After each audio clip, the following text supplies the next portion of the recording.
যে আপনি তো ইউনিভার্সিটিটা সিলেক্ট করবেন, এখন আপনি কোন ডিপার্টমেন্টে পড়তে যাবেন।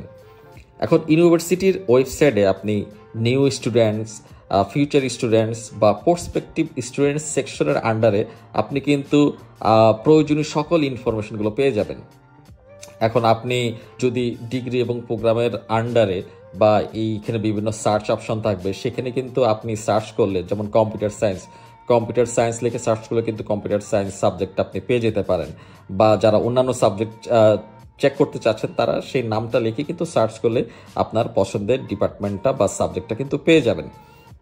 তো তারপর প্রশ্নটা হলো যে আসলে যে আপনি সাবজেক্ট নিয়ে যে সাবজেক্ট আপনি চুজ করতে চাচ্ছেন, সেই সাবজেক্টটা যদি আপনি চুজ করার ক্ষেত্রেই যদি সমস্যা ফেস করেন, তাহলে কি করবেন? তাহলে আপনি যেটা করতে পারেন, যে বিষয়ের উপর আপনার ইন্টারেস্ট আছে বা দক্ষতা বা এক্সপিরিয়েন্স বা কোনো সাবজেক্টের প্রতি যদি আপনার ফ্যাসিনেশন বা ভালোবাসা থাকে, তাহলে কিন্তু আপনি সেই সাবজেক্টে সিলেক্ট করতে পারেন। কারণ এই ক্ষেত্রে দেখা গেছে আপনি যে সাবজেক্টটা চুজ করবেন, সেই সাবজেক্টটা নিয়ে হয়তো বা 2-3 বছর বা পিএইচডি করলে 4-5 বছর পড়াশোনা করতে হবে। সো আপনি যদি সেই সাবজেক্টের প্রতি ইন্টারেস্ট বা ভালোবাসা না থাকে, তাহলে কিন্তু এতদিন সেই সাবজেক্ট নিয়ে পড়াশোনা করাটা কিন্তু খুব কঠিন হয়ে যাবে।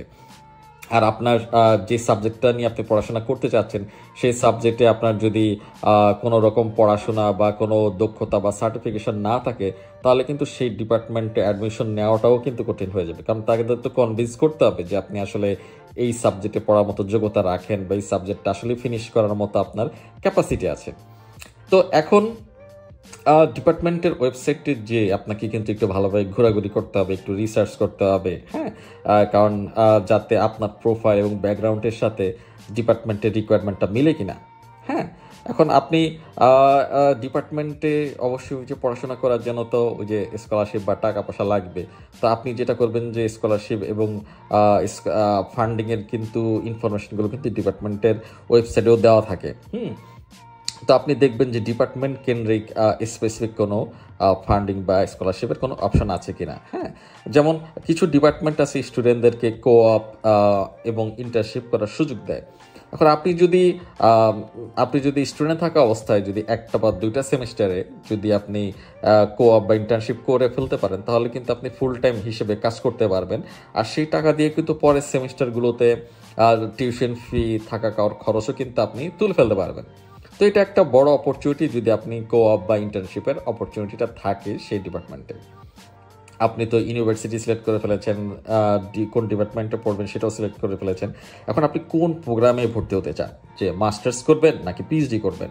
এখন মাস্টার্সেরও বিভিন্ন ধরন আছে, হ্যাঁ। তো এখন আপনাকে দেখতে হবে কিন্তু ডিপার্টমেন্টের ওয়েবসাইটে কিন্তু বিভিন্ন অপশন দেওয়া থাকবে যে মাস্টার্সের বিভিন্ন প্রকার, হ্যাঁ।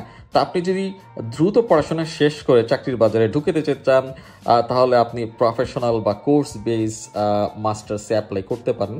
তবে এই প্রোগ্রামে কিন্তু ফান্ডিংয়ের অপশন খুবই কম। আর আপনি যদি রিসার্চ করতে চান এবং সে বিষয়ে এক্সপার্ট হতে চান বা একাডেমিশিয়ান হয়ে বের হতে চান, তাহলে আপনার জন্য রিসার্চ বেস মাস্টার্স, বা আপনি যদি লং টার্মে চিন্তা করেন তাহলে পিএইচডি করতে পারেন, হ্যাঁ। এই ক্ষেত্রে সুবিধাটা হলো যে রিসার্চ বেস মাস্টার্স এবং পিএইচডিতে কিন্তু প্রচুর ফান্ডিং, স্কলারশিপ পাওয়া যায়, হ্যাঁ।